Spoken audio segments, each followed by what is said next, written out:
बिस्मिल्लाहिर्रहमानिर्रहीम, अस्सलाम वालेकुम, गुड मॉर्निंग, सुबह बखैर। सुबह के रंग एम न्यूज़ के संग में मैं हूं नाज़िश खटक और मेरा साथ दे रहे हैं नजम साकिब। उम्मीद है आप लोग खैरियत से होंगे, जहाँ पर भी होंगे खुशबाश होंगे। ख़वातीन और हज़रात, प्रोग्राम का आगाज़ करते हैं। लाहौर के इलाके बागपुरा में 3 मंजिला जो है वो सुप्रीम कोर्ट में मुकदमात मुकर्रर करने का कोई इख्तियार जो है वो मुंतकिल करने पर काम जारी है।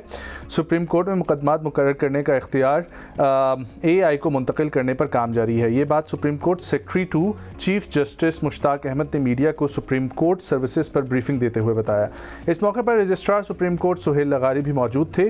Secretary to chief justice Mushtaq Ahmed ने कहा, सुप्रीम कोर्ट अब मुकदमात मुकर्रर करने का इख्तियार AI को मुंतकिल करने पर काम कर रही है। AI पॉलिसी के मुताबिक मुकदमात को मुकर्रर करेगी एंड वी होप कि ये AI जो है वो जस्टिस पर मबनी AI हो, वरना तो इस मुल्क में इंसाफ की जितनी देरी हो जाती है और इंसाफ मिलते मिलते इंसान गुजर जाता है, वो मुकदमा जो है वो ना हो इस AI में। और AI का मस्बत इस्तेमाल कर रही है सुप्रीम कोर्ट, तो बहुत अच्छी बात है, लेकिन वही वाली बात है कि इस AI में भी लूप होल्स ना रखे जाएं। AI से मुकदमा मुकर्रर करने में इंसानी अमल दखल ख़त्म हो जाएगा। उन्होंने कहा है कि सुप्रीम कोर्ट मजमूई तौर पर 35 सर्विसेज फराहम कर रही है। बेशतर सर्विसेज को ऑनलाइन कर दिया गया, 12 सर्विसेज को ऑनलाइन काम करने पर जारी है। इससे कुछ दिन कबल वैसे सुप्रीम कोर्ट ने की ये भी खबर सामने आई थी कि 2026 के जो केसेस अब तक पेंडिंग पड़े हुए हैं, अब उनके फाइनली फैसले जो हैं वो हो जाएंगे। सो आई थिंक वो शायद इसको AI की मदद से जो है ट्राई करना चाह रहे हैं। So let's hope for the best कि इस बार हमें कोई वो ऑथेंटिसिटी जो होती है ना, कि हर चीज़ आप इंसान सेटिस्फाई हो जाए कि हाँ इंसाफ की फराहमी और रसाई को मुमकिन बनाया गया है। सो लेट्स होप कि उसमें AI भी मददगार साबित हो। आगे बढ़ते हैं, आपको बताते हैं पहली बार एक फ़ज़ाई कंपनी के तैयारे ने मुसलसल 24 घंटे से ज़ायद वक्त तक परवाज़ का रिकॉर्ड जो है वो कायम कर दिया है। वैसे तो अक्सर ट्रेनों का सफ़र एक दिन या एक दिन से ज़्यादा भी होता है, मगर पहली बार ये एक ऐसा तैयारा है जिसने 24 घंटे से ज़ायद वक्त तक परवाज़ करने का रिकॉर्ड जो है वो कायम किया है। ये ऑस्ट्रेलिया की कमतास एयरवेज़ के एक तैयारे ने दुनिया की तवील तरीन, पाकिस्तानी नहीं हो सकता, आप लोग ऐसा ना सोचें, पाकिस्तानियों के अंदर इतनी कैपेबिलिटीज़ अभी नहीं है। एयरबस कंपनी का नया A350 तैयारा मेलबर्न से परवाज़ करके फ्रांस के शहर तोलोस पर उतरा और उस दौरान 24 घंटे 24 मिनट तक फ़िज़ा में परवाज़ करता रहा। बेसिकली कोई कहीं पे भी वहाँ वो जो स्टे होता है ना, वो स्टे कहीं नहीं हो, नॉन स्टॉप ही चलता रहा वो तैयारा। सो दैट्स व्हाई वो 24 घंटे जो है वो परवाज़ करता रहा और फाइनली रिकॉर्ड। कंपनी की जानिब से इस तैयारे को मुस्तकबिल में प्रोजेक्ट सनराइज के तहत ऑस्ट्रेलिया से लंदन या न्यूयॉर्क तक नॉन स्टॉप परवाज़ों के लिए इस्तेमाल किया जाएगा। एयरबस के मुताबिक इस तैयारे में एक इजाफी फ्यूल टैंक मौजूद है और नए टेस्ट के दौरान उसने 14,338 मील का सफ़र 24 घंटे 24 मिनट में तय किया और इस दौरान मुसलसल फ़िज़ा में उड़ता रहा। That's very amazing. जहाँ दुनिया तरक्की कर रही है वहाँ अब सफ़र और मज़ीद आसान हो गया है, क्योंकि जो 24 घंटे का सफ़र होता था, ज़ाहिर है उस स्टे की वजह से करीबन 2 दिन पे मुहित हो जाता था। तो अब वो एटलीस्ट अगर 24 घंटे का सफ़र है तो 24 घंटे में ही तय किया जा सकता है। लेकिन उसके लिए यही वो है कि वो पाकिस्तान से एटलीस्ट वो सफ़र आप नहीं कर सकते हैं, क्योंकि यहाँ की एयरलाइंस जो है इतनी काबिल नहीं। हाँ, क्योंकि इसमें सिर्फ ये भी नहीं है कि आपको फ्यूल या वो टेक्निकल रिक्वायरमेंट्स जो हैं वो आपकी पूरी हो, बल्कि ज़ाहिर है आपकी जो ह्यूमन रिसोर्स होती हैं, जो आपके पायलट्स होते हैं, ह्यूमन रिसोर्स बिल्कुल काबिल होगी। टेक्नोलॉजी हमारे पीछे या सो दोनों ही सारी ही चीज़ों का मजमुआ होता है। सो आई थिंक अभी ऑस्ट्रेलिया ने इसका इफ्तिताह किया है कि उन्होंने अपने एक रिकॉर्ड अपने नाम कर लिया। Let's hope for the best कि आगे जाके हम भी कभी ऐसा रिकॉर्ड अपने नाम कर सकें। आगे बढ़ते हैं या उनके बच्चे ये चीज़ देख सकें। मेरी ज़िंदगी में तो मुझे ऐसी कोई उम्मीद नहीं है। आगे बढ़ते हैं ख़वातीन और हज़रात, आपको बताते हैं कि वाशिंगटन में नेतन्याहू के खिलाफ बड़ा एहतजाज हुआ है। मुजाहिरीन की होटल में घुसने की कोशिश, गिरफ्तारी का मुतालबा। फाइनली हम वो जो सिर्फ सुनते थे कि गिरफ्तारी होनी चाहिए, he is a war criminal, उसके साथ ऐसे होना चाहिए, अब अवाम जो है वो बाकायदा जदोजहद करने जो है वो उतर आई है। इसराइली वज़ीर आज़म नेतन्याहू के दौरे अमरीका के दौरान वाशिंगटन DC में सैकड़ों अफराद ने एहतजाजी मुजाहरा करते हुए अमरीकी हुकूमत से मुतालबा किया है कि वो बैनुल-अक़वामी फ़ौजदारी अदालत के जारी करदा वारंट गिरफ्तारी पर अमल दरामद करें। बैनुल-अक़वामी मीडिया रिपोर्ट्स के मुताबिक शदीद बारिश के बावजूद मुजाहिरीन फ़लस्तीनी परचम और बैनर्स उठाए व्हाइट हाउस की जानिब मार्च करते रहे। एहतजाज के दौरान सिक्योरिटी के गैर मामूली इंतजामात किए गए थे और पुलिस की भारी नफरी भी तैनात रही थी। और आप ये देखें, जो मुझे अच्छी चीज़ इस एहतजाज में नज़र आ रही है कि ज्यूज़ जो हैं उन्होंने ये एहतजाज दिया हुआ है। तमाम ज्यूज़ ही सिर्फ नज़र आ रहे हैं, मुझे एक भी मुसलमान इसमें नज़र नहीं आ रहा, मुझे एक भी यहाँ पर क्रिश्चियन नहीं नज़र आ रहा। अभी तक जो फुटेज आप लोगों के सामने और मेरे सामने भी है उसमें सिर्फ और सिर्फ ये ज्यूज़ अपने लिबास के अंदर मौजूद हैं और ज्यूज़ बार बार इस बात को बोल रहे हैं कि हमारे मज़हब की आड़ में मुसलमानों के ऊपर हमले जो किए जा रहे हैं, ऐसा हरगिज़ नहीं है कि हमारे मज़हब में ये चीज़ बयान की गई हो या हम लोग ये चाहते हों। ये बेसिकली हम ये ज्यूइश को भी जो है वो गंदा करने की और उन पर भी जो है वो इल्ज़ाम डालने की कोशिश की जा रही है। बेसिकली वो नाइंसाफ़ी के ख़िलाफ़ आवाज़ उठा रहे हैं। बेशक वो he is one of them, you know, वो मज़हब के लिहाज से भले ही वो यकसा हो, लेकिन इंसानियत के भी कुछ कायदे और कानून होते हैं और फिर आपकी ममलिकत के भी कुछ कायदे और कानून होते हैं और वैसे इंसानी इक़दार भी कुछ होते हैं। सो उस लिहाज से उनका सामने आना और एक जो है एक एहतजाज रिकॉर्ड कराना और फिर इस चीज़ की पूछना कि आप नेतन्याहू को आखिर क्यों अरेस्ट नहीं कर रहे हैं जब उनका वारंट निकला हुआ है। सो आई थिंक ये वो इंसाफ है जिसकी हम हमेशा से तलकीन भी करते हैं और तवक्को भी रखते हैं। आगे बढ़ते हैं, आपको बताते हैं रूस जाने के ख्वाहिशमंद पाकिस्तानियों के लिए एक अच्छी खबर सामने आई है। अच्छी खबर क्या है जी? रूस जाने के ख्वाहिशमंद जो हजरात हैं वो जदीद सहूलियात से आरास्ता डिजिटल प्लेटफॉर्म विजिट रशिया मुतारिफ करा दिया गया है। इस्लामाबाद में रूसी सफारत खाने के मुताबिक ये प्लेटफॉर्म बैनुल-अक़वामी मुसाफिरों को एक ही जगह पर मुकम्मल सफरी रहनुमाई फराहम करेगा और ये वेबसाइट और मोबाइल ऐप दोनों सूरतों में दस्तयाब है, यानी कि एक न्यू ऐप मुतारिफ कराई गई है। ये प्लेटफॉर्म मसनूई ज़हानत की मदद से सारिफीन को अपनी सफरी मनसूबाबंदी आसान बनाने में मदद देता है। मुसाफिर अब अपने ट्रिप का शेड्यूल तरतीब देने से लेकर फ़िज़ाई टिकट हो, होटल बुकिंग हो या फिर इंश्योरेंस और एयरपोर्ट ट्रांसफ़र तक की सहूलियात एक ही प्लेटफॉर्म के थ्रू आपको मैसर हो सकती है। सो जो आसानी अब ये हो गई है कि एटलीस्ट वो जो अलग अलग से आपको सारी चीज़ें करनी होती थी, अब एक ही ऐप आप डाउनलोड करेंगे, उसी में ही आप इंश्योरेंस भी कराएंगे, आप टिकट्स की बुकिंग भी कराएंगे। ज़ाहिर है टिकट के बाद का मरहला ये होता है कि आप वहाँ एयरपोर्ट पे उतरेंगे तो आपको एक ट्रांसपोर्ट चाहिए होती है जहाँ पे आप एयरपोर्ट से लेकर होटल तक का सफ़र करें, तो आप वो ट्रांसपोर्ट भी बुक कर सकते हैं और उसके बाद होटल में कहाँ आपने स्टे करना है आप वो भी बुक कर सकते हैं। एग्जैक्टली। ख़वातीन हज़रात, आगे बढ़ते हुए आपको बताते हैं कि गौहर रशीद पाकिस्तान के एक एक्टर हैं। उन्होंने औरत मार्च के तरीक़ाकार पर जो है वो एतराज़ किया। उन्होंने कहा कि अपनी बात आप महज़ब अंदाज में भी कर सकते हैं। पाकिस्तानी अदाकार गौहर रशीद ने औरत मार्च के बाज़ पोस्टर्स के अंदाज पर जो है वो तनकीद की है। गौहर रशीद ने हाल ही में एक पॉडकास्ट में औरत मार्च से मुतालिक अपने ख़यालात का इज़हार करते हुए कहा, ख़वातीन को किसी भी सूरत में बतौर जिनसी शय पेश नहीं किया जा सकता और फिल्मों में आइटम नंबर्स भी ख़वातीन को ऑब्जेक्टिफाई करते हैं, उसकी भी जो है वो हिमायत नहीं की जा सकती। गौहर रशीद ने कहा कि मार्च में बाज़ औक़ात ऐसे पोस्टर्स नज़र आते हैं जिनका अंदाज़ इंतहाई नामुनासिब या फहश महसूस होता है। ख़यालात और मुतालबात का इज़हार इस अंदाज़ में करने के बजाय ज़्यादा महज़ब तरीका अपनाना बिल्कुल जायज़ है और गौहर रशीद की इस बात से मैं भी 100% एग्री करूँगा कि वो जो जिस तरीके से बात कर रहे हैं वो बिल्कुल ठीक है। इत्तेफाक मैं भी करना चाहूँगी। इवन औरत हो के भी अक्सर ख़वातीन जो अपने औरत कार्ड का इस्तेमाल करती हैं या फिर आप बेजा मुतालबात या फिर बेजा ख्वाहिशात जो आपकी होती हैं उसको आप औरत मार्च का नाम दे के, औरत के हकूक़ का नाम दे के तो वो आप नहीं जस्टिफाई कर सकते। हर चीज़ की देखें, वो कभी भी आप ये नहीं कह सकते हैं कि मर्द और, हाँ ठीक है मर्द और ख़वातीन की हम इक्वलिटी की बात करते हैं, बट आप उनके स्पाइन या सेरेब्रम फिज़िकल जो अपीयरेंस है उसको भी देख लें तो दोनों में डिफरेंस ज़रूर है। हाँ, आप उनकी अपॉर्चुनिटी जहाँ की अवेलेबिलिटी की बात है कि कॉर्पोरेट सेक्टर में या किसी भी सेक्टर में अपॉर्चुनिटी इक्वल मिलनी चाहिए, वो हर इंसान को मिलनी चाहिए, उसमें ख़वातीन या मर्द का कोई वो नहीं होना चाहिए। लेकिन उसके अलावा इवन हमारे कुरान ने, हमारे इस्लाम ने कुछ जो है वो रखी हैं डिफरेंसेस, तो वो डिफरेंसेस का हमें एहतराम करना चाहिए।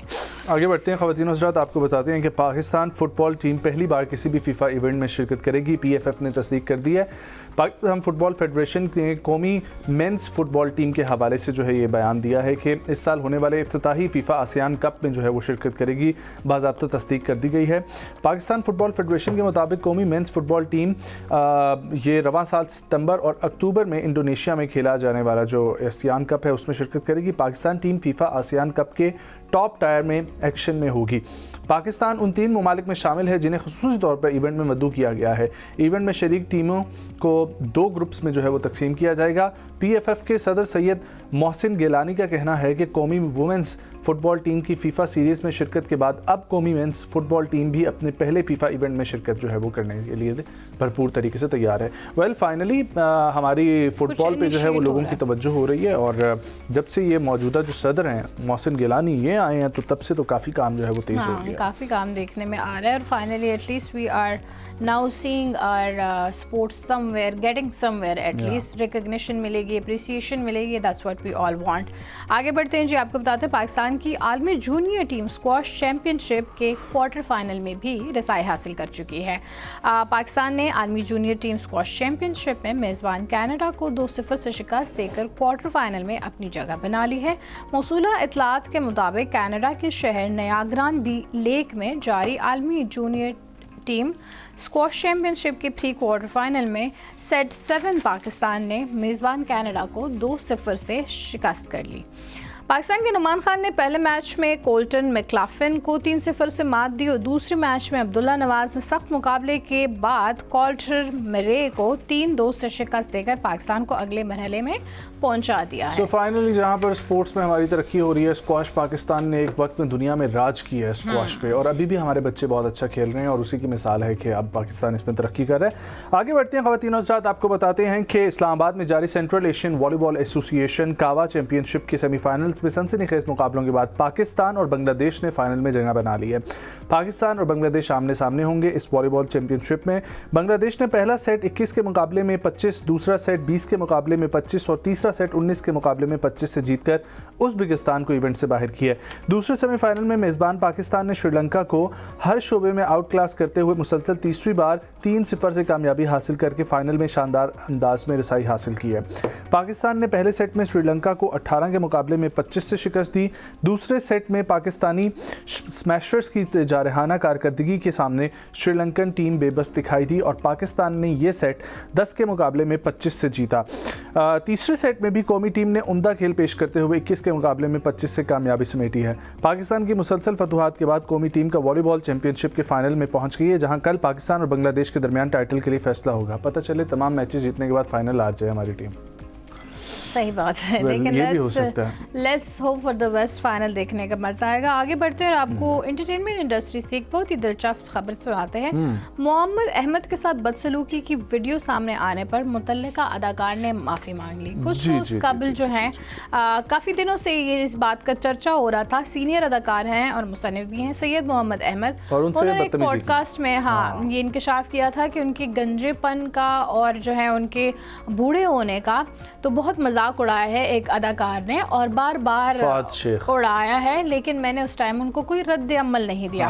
और उसके बाद फिर बहुत सारे लोगों ने इनकी वीडियोस जो हैं वो सोशल मीडिया पर डाली, तो ये पता चला कि जी वो साहब कौन थे, वो अदाकार कौन थे जिन्होंने इनका मजाक उड़ाया। तो मोहम्मद अहमद के इंकशाफ के बाद शोबिस शख्सियात ने खुलकर उनकी हिमायत की। अदाकार शमून अब्बास समेत कई फनकारों ने जिम्मेदार अदाकार से माफ़ी मांगने का मुतालबा किया, जबकि बाज़ ने अंदिया दिया कि अगर माफ़ी ना मांगी गई तो उसका नाम भी सामने लाया जाएगा। इस वीडियो के वायरल होने के बाद सोशल मीडिया पर इस मामले पर नई बहस छिड़ गई और फ़ाहद शेख को शदीद तनकीद का सामना करना पड़ा। तनकीद बढ़ने पर फ़ाहद शेख ने इंस्टाग्राम स्टोरी के जरिए अपना मौक़िफ़ पेश किया। उन्होंने कहा कि वायरल होने वाली वीडियो दरअसल शूटिंग के दौरान होने वाले एक मजाक का हिस्सा थी, क्योंकि सेट पर फनकार अमूमन एक खानदान की तरह माहौल में काम करते हैं और एक दूसरे के साथ मजाक और मस्ती चलती रहती है। So it was just a मजाक, लेकिन बहुत अच्छी बात है मेरी वजह से किसी को दिल आज़ारी हुई है तो मैं माफ़ी मांगता हूं। बहुत अच्छी बात है कि मोहम्मद अहमद साहब ने इस वाक़े को शेयर किया और ये भी बहुत अच्छी बात और बड़ापन है कि फ़ाहद शेख ने इस पर फौरी तौर पर जो है माफ़ी मांगी है, ढिठाई का मुजाहिरा नहीं किया। लेकिन हमारी पाकिस्तानी अवाम जो है, अल्लाह ही इस अवाम से सबको पनाह दे, क्योंकि जब कोई भी वाक़या होता है तो फिर इन्होंने जिस तरीके से लोगों के नाम नीचे मेंशन कर करके और बोला कि हाँ फ़लाना शख्स तो है ही इतना घटिया, फ़लाना तो है ही ऐसा, फ़लाना ने तो ऐसा किया, फ़लाना तो ऐसा करता है। और खुदा के बंदो, कोई पता भी नहीं है अभी किसका नाम जो है वो सामने आया है, ठीक है, और पता नहीं मैंने उसमें किस अदाकार का जो है वो नाम पढ़ लिया कि वो अदाकार जो है वो भी ऐसा लगता है हमें, वो अदाकार है वो भी ऐसा लगता है, वो ड्रामे भी ऐसे करता है, रियल लाइफ में भी वो ऐसा होगा। सो एट दी एंड मुझे नहीं कहीं पर भी नज़र आया कि फ़ाहद शेख को किसी ने मेंशन किया और लास्ट में निकले फ़ाहद शेख। और खैर फ़ाहद शेख ने भी उस पर माफ़ी मांग ली है, जिस पर फैसल कुरैशी ने बहुत अच्छी बात की कि जब उन्होंने माफ़ी मांग ली है तो ये बाकी फिर अल्लाह का मामला रहता है और मोहम्मद अहमद साहब का अपना मामला रहता है। उसमें फिर बाकी लोगों को जज बनने की जो है ना वो कोई कोशिश नहीं करनी चाहिए। ये बात है, हमारे मुल्क में सबसे आसान काम क्या है कि जी मैं अब आपको बोलूँ नजम आप ऐसे हैं, आप तो ऐसे करते हैं, और नजम ने बड़ा गलत किया, उससे तो ये एक्सपेक्टेशन थी, उसको तो। और this is what we all do, we just jump into कि हम किसी पे या तो नुक्ताचीनी करें और जो है तनकीद का निशाना बनाएं, नेगेटिव कमेंट्स करें।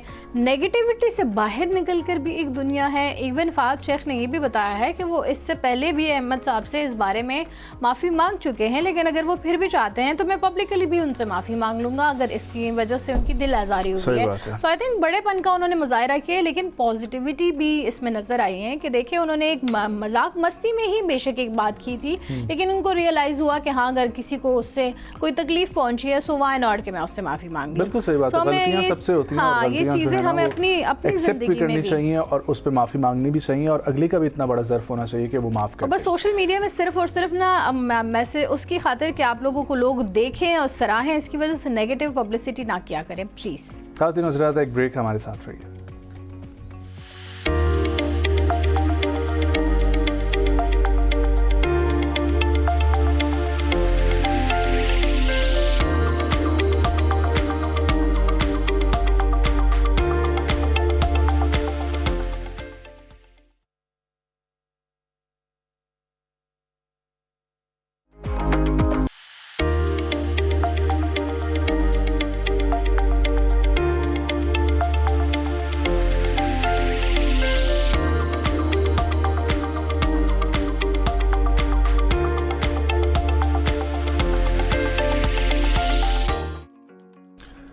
Welcome back viewers. पाकिस्तान और वेस्ट इंडीज़ के दरमियान जारी 2 टेस्ट मैचों की सीरीज़ में पाकिस्तान की कारकर्दगी अब तक तवक्कुआत के मुताबिक ही रही है, क्योंकि हमें तवक्का थी कि वो अच्छा नहीं खेलेंगे।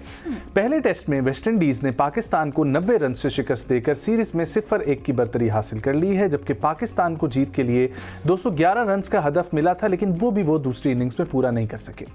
टीम सिर्फ 120 रन पर आउट हो गई, क्योंकि वो ये समझ रही थी कि हम T20 खेल रहे हैं। अगरचे पहली इनिंग्स में शान मसूद ने शानदार सेंचुरी स्कोर करके टीम को मजबूत पोजीशन दिलाने की कोशिश की, लेकिन फिर भी दूसरी इनिंग्स में बैटिंग लाइन मुकम्मल तौर पर नाकाम रही और कोई भी बैटर बड़ी इनिंग्स न खेल सका। जाहिर बात है, पाकिस्तान में मैच हो रहा था, हमारी कोशिश थी कि मेज़बान टीम जो है वो हारे और मेहमान टीम को जगह दी जाए और उनको खुश करके अपने मुल्क से बाहर भेजा जा सके। दूसरी जानिब पाकिस्तानी बॉलर्स ने मजमूई तौर पर अच्छी कारकर्दगी दिखाई और वेस्ट इंडीज़ को बड़ा स्कोर बनाने से रोक दिया। ताहम बैटिंग की मुसलसल नाकामी की वजह से उनकी मेहनत ज़ाया हो गई। इस शिकस्त के बाद पाकिस्तान की वर्ल्ड टेस्ट चैंपियनशिप में पोजीशन भी मुतासिर हुई है और टीम पर सीरीज़ बराबर करने के लिए अगला टेस्ट जीतने का दबाव बढ़ गया है, जो कि हम ये चाहते हैं कि हमारी टीम के ऊपर दबाव ना डाला जाए। खैर है, एक सीरीज़ है, हार जाएंगे तो कौन सा इतना ज़्यादा फ़र्क पड़ेगा, लेकिन ये हमारे कौम के हीरोज़ हैं, इनको हमेशा जो है वो सराहना चाहिए, हमेशा इनके पैसे बढ़ाने चाहिए, हमेशा इनको जो है वो सपोर्ट करनी चाहिए। और ये कितने अच्छे लगते हैं जब एड्स के अंदर आते हैं, कितने अच्छे लगते हैं जब ये किसी इवेंट पे आते हैं। बाकी क्रिकेट तो हम दूसरों की गेम्स देख के खुश हो लेंगे, हम पाकिस्तान की क्या ज़रूरत है कि टीम को देख के खुश होने की। फिलहाल हम इस पर बात करना चाहेंगे कि आखिर हम क्यों नहीं बेहतरी दिखा पाते हैं। बॉलिंग लाइन हमारी इस बार थोड़ी बेहतर रही है, लेकिन बैटिंग लाइन वो उसी तरह ही रही है जिस तरह हमेशा हमें देखने में आती है। सो आखिर वो कौन सी वजूहत होती हैं जो हम कभी भी वो लैकनेस जो है वो ओवरकम नहीं कर पाते, उस पर बेहतरी नहीं दिखा पाते। और इस सब पर बात करने के लिए हमें ज्वाइन कर रहे हैं मुश्तबा हसन, स्पोर्ट्स एनालिस्ट हैं, उनसे जानते हैं उनकी माहिराना राय। अस्सलाम वालेकुम मुश्तबा साहब। जी वालेकुम सलाम। मुश्तबा साहब बताइएगा, पाकिस्तान और वेस्ट इंडीज़ के माबैन जो ये टेस्ट सीरीज़ चल रही है, आप किस तरह देख रहे हैं? पाकिस्तान इससे पहले भी तकरीबन इसी तरह ही हमें कोई नज़र आया था रिज़ल्ट, अभी भी कुछ ऐसा ही दिखने में आ रहा है। आपको क्या लगता है टेस्ट में कौन सी चीज़ों की रिक्वायरमेंट होती है ऑन ग्राउंड जो हमारी टीम परफॉर्म नहीं कर पा रही है? जी बहुत शुक्रिया। मेरे ख्याल से आप लोगों ने इस इंट्रो में कुछ सम अप कर दिया कि पाकिस्तान टीम में क्या कमियां रह, उनका मीडिया या एड पे आना काफ़ी उनको परफॉर्मेंस वहाँ बेहतर है, लेकिन ग्राउंड पे परफॉर्मेंस जो बिल्कुल ज़ीरो है। अगर हम पहले टेस्ट मैच की बात करते हैं तो पाकिस्तान टीम ने ना बॉलिंग बेहतर की, ना बैटिंग बेहतर की, ना फील्डिंग, ना विकेट कीपिंग। बॉलिंग की अगर हम बात करते हैं तो आप टेल एंडर आउट नहीं होते, 61 रन की पार्टनरशिप की वजह से मैच आपके हाथ से निकल जाता है, जिसका एतराफ़ सरफराज अहमद खुद करते हैं। बैटिंग में आते हैं तो मोहम्मद अब्बास 23 रन बना के बाबर के अगर स्कोर निकाल दें और पूरी टीम का बाकी स्कोर टोटल करें तो वो 26 रन बनता है, यानी पूरी टीम 26 बनाती है, अब्बास जो अकेला 23 रन जो लास्ट नंबर पे आके खेलता है वो 23 रन। दूसरी बात करते हैं तो इतनी गैर जिम्मेदारी नहीं, अपनी 50-50 तो कर ली, लेकिन टीम के लिए बिल्कुल कोशिश ही नहीं की कि पूरा ओवर अब्बास को खेलने के लिए दे देता है। और जो बड़े प्लेयर होते हैं या जो सीनियर प्लेयर होते हैं, जो एक्सपीरियंस प्लेयर होते हैं, वो क्या करते हैं कि 4-5 बॉल पर सिंगल ले लेते हैं ताकि अगला ओवर जो है वो खुद फेस करें। यहाँ पे हम देखते हैं कि हमारे कप्तान साहब जो है वो पहली बॉल पे सिंगल ले लेंगे या पूरा ओवर अब्बास को खेलने के लिए दे देंगे, जैसे कि अब्बास ओपनर है और बाबर आजम जो है वो टेल एंडर है। अब ये देखें कि मैच जीतने की अगर आप कोशिश करते हैं बतौर कप्तान या बतौर सीनियर प्लेयर तो जिम्मेदारी लेते हैं, एटलीस्ट अपने ऊपर ट्रस्ट करते हैं, लेकिन बिल्कुल ट्रस्ट नहीं था अपने ऊपर भी कि पूरा ओवर अब्बास को खेले कि हारना है तो है ही, हमने अब भी हारते हैं 5 मिनट बाद हारते हैं, तो ये सारी। अच्छा मुश्तबा, बैटिंग लाइन में क्या प्रॉब्लम आ रही है? शान मसूद ने एक इनिंग्स में परफॉर्म किया, दूसरे में हमने देखा पूरी की पूरी बैटिंग लाइन जो है उसी तरीके से गिर गई। ये बेहतर कारकर्दगी क्यों नहीं हो सकती? किसी दबाव का शिकार है, कॉम्बिनेशन नहीं बन पा रहे, ये क्या प्रॉब्लम है? ओवरऑल देखे जाए तो ना पहली इनिंग में पाकिस्तान की बैटिंग अच्छी थी ना दूसरी इनिंग में। पहली इनिंग में पाकिस्तान के 244 रन से 3 आउट थे, जबकि 15 मिनट बाद अपने दोबारा मैच देखा तो 282 रन पर पूरी टीम ऑल आउट हो चुकी थी। तो ये मिडिल ऑर्डर आपका बिल्कुल फ्लॉप है, आपका टेल एंडर और आपका लोअर ऑर्डर बिल्कुल नाकाम है। कोई बैटिंग एक ऐसा प्लेयर नहीं है बस लोअर ऑर्डर में कि वो बैटिंग कर सके। हम मोहम्मद रिजवान के इतने तजर्बा, उसके इतने एक्सपीरियंस उस पर डिपेंड करते हैं, सलमान अली आगा हो गया उस पर डिपेंड करते हैं, आमिर जमाल से हमें काफ़ी उम्मीदें थी। लेकिन मेरे ख्याल से ओवरऑल अगर देखा जाए तो पाकिस्तान टीम की जो सिलेक्शन है, हमेशा से मैं कहता हूँ कि इसमें काफ़ी सिफारिशों पे जो टीम है वो सिलेक्ट की जाती है। आकिब जावेद जो है वो किस बुनियाद पर सिलेक्ट करते हैं ये मैं आज तक ना किसी को नहीं समझ, इसे भी आकिब जावेद ही बता। ये आकिब जावेद को किस बुनियाद पर सिलेक्ट किया गया है? देखिए ये तो उनको जैसे सिलेक्ट किया ये वही बता सकते हैं कि वो आज तक पाकिस्तान टीम का हिस्सा क्यों है, पाकिस्तान टीम के मैनेजमेंट का हिस्सा क्यों है। अब भी जब भी सीरीज होती है और सीरीज से पहले ही अगर एक आपका चीफ सिलेक्टर कह दे कि पाकिस्तान 5 में से कोई एक मैच भी जीत जाए तो ये बड़ी कामयाब। तो इसके बाद इसका मतलब उनको पहले से ये बात पता है कि नहीं खेल पाएगी। लेकिन मुस्तफा मैं ये पूछना चाह रही हूँ कि हम अवाम के साथ इतना बड़ा खिलवाड़ क्यों किया जा रहा है? हमें पता है कि आज आप मुझे वैसे आपकी महराना राय के मुताबिक अगर एक टीम टेस्ट मैचेस में अपनी होम ग्राउंड पे नहीं खेल पाती है तो उस टीम को क्या करना चाहिए? उसकी क्रेडिबिलिटी क्या रह जाती है? बिल्कुल ये सीरीज क्योंकि वेस्ट इंडीज में खेली जा रही है और हमेशा से कहा जाता है कि जो वेस्ट इंडीज की पिचेस हैं या जो इसकी नहीं वैसे ओवरऑल अपनी टीम की बात करें, उससे पहले वो जब खेले थे वो होम ग्राउंड पे ही खेले थे, लेकिन वो सीरीज भी हम बहुत बुरी तरह से हार गए थे। अभी अगर हम इसकी बात करें पाकिस्तान क्रिकेट टीम की, चाहे होम सीरीज हो या अवे सीरीज हो या कहीं भी हो, T20 हो, वनडे हो, टेस्ट हो, कोई भी मैच हो, पाकिस्तान टीम से इस वक्त जीत की उम्मीद लगाना मेरे ख्याल से बेवकूफ़ी होगी। और जिस तरह की टीम सेलेक्ट की जाती है, जिस तरह की कम्बिनेशन बनाया जाता है, कप्तान बदल दिया जाता है, प्लेयर बदल दिए जाते हैं, बॉलर्स बदल दिए जाते हैं, ओपनर्स बदल दिए जाते हैं, नहीं बदला जाता तो पाकिस्तान टीम का सिस्टम नहीं बदला जाता। जब तक ये सिस्टम ठीक नहीं करेंगे आप तो आप जीत की उम्मीद लगाना मेरे ख्याल से बेवकूफ़ी होगी। और अगर हम इस टीम की बात करें, हम कहते हैं कि शान तो मोहसिन नकवी साहब को तो इंक्रोचमेंट बड़ी अच्छी आती है, तो वो as a chairman PCB encroachment नहीं कर सकते कोई टीम के अंदर? देखिए करना चाहिए था, अब काफी देर हो चुकी है मेरे ख्याल से, अभी भी नहीं कर पा रहे। तो हमें वर्ल्ड कप के बाद भी कहा कि बड़ा जो है वो मेजर किस्म का चेंजेस लाएंगे टीम में, लेकिन हमने देखा कि सिर्फ कप्तान बदल दिया। कप्तान बदलने से अगर चीजें चेंज हो जाती तो मेरे ख्याल से कब की पाकिस्तान टीम बेहतर हो चुकी थी। लेकिन पाकिस्तान टीम में बस यही होता है कि चेंजेस के नाम पे कप्तान बदल दिया जाता है, कप्तान के सारा कसूरवार ठहरा दिया जाता है। अच्छा मुश्तबा, ये कहा जा रहा है कि वर्ल्ड टेस्ट चैंपियनशिप में पाकिस्तान की पोजीशन पर असर पड़ रहा है, वो कहाँ पर हमारी पोजीशन थी और अब कहाँ पर आ गई है? नंबर पे थे मैच हारने के बाद भी, आखिरी नंबर पे 8 लगातार अवे टेस्ट मैच। तो बिल्कुल जो उम्मीद थी और लगता था कि बज़ाहिर आसान टेस्ट, उम्मीदों पे तो पानी फिर चुका है। मुस्तफा मुझे ये बताएं कि बेसिकली पाकिस्तानी टीम को अगर हम अपनी सजेशन देना चाहें बीइंग एन ऑब्जर्वर या फिर थोड़ी बहुत चलें अगर हमें पहचान है, आपका क्या ख्याल है कि टेस्ट मैच और वनडे मैच में कौन कौन सी गलतियाँ हैं जो कि नहीं करनी चाहिए? कि मतलब आप टेस्ट को वनडे खेल के समझ के ना खेलें और वनडे को आप टेस्ट समझ के ना खेलें, राइट? ये तो बिल्कुल बेसिक सी बात है, लेकिन फिर भी आखिर इस टेस्ट में बिल्कुल ही आप समझ लें कि उनकी कारकर्दगी 0 के मुतरादिफ है। सो उसकी वजह क्या है? क्या वो वनडे समझ के ही खेल रहे थे या T20? देखिए, इसमें T20 वनडे या टेस्ट का इशू मुझे नहीं लगता, बल्कि मुझे सबसे ज्यादा बड़ा इशू जो लगता है वो मैनेजमेंट की तरफ से खिलाड़ियों को इत्मीनान नहीं दिया जाता। खिलाड़ियों पे हर वक्त प्रेशर होता है परफॉर्मेंस का, और परफॉर्मेंस ना होने पर टीम को प्लेयर्स को जो है वो बताया जाता है कि आप अगले मैच में खेलेंगे। किसी प्लेयर को, चाहे वो कप्तान, बॉलर है, बैट्समैन है, ओपनर है, उसको ये श्योरिटी नहीं होती कि वो अगला मैच खेलेगा या नहीं खेलेगा। तो ये इस तरह की जब टीम पर प्रेशर डाल दिया जाता है तो एक्स्ट्रा प्रेशर मैं उसको कहूंगा। और फिर एक ऐसे प्लेयर्स आते हैं प्लेइंग 11 में जो जैसे शहजाद खान की एग्जांपल होगी, वर्ल्ड कप में बगैर किसी परफॉर्मेंस में डायरेक्ट टीम एंट्री हुई, और वो लड़के जो सुफियान मुकीम जो पूरा साल परफॉर्म करते रहते हैं उनको टीम से बाहर बिठा दिया जाता था। तो ये चीजें जब तक पाकिस्तान क्रिकेट टीम में चलती रहेंगी तो मेरा नहीं ख्याल कि पाकिस्तान टीम को कोई भी चीज सुफियान मुकीम साहब को भी चाहिए कि किसी साबिक क्रिकेटर के साथ रिश्ता जोड़ें, तो मेरा ख्याल है शायद उनकी भी टीम में जगह बन जाए। लेकिन खैर मुश्तबा ये बताइएगा कि बॉलिंग की तारीफ की जा रही है, बॉलिंग को आपने कैसा पाया इस टेस्ट मैच में?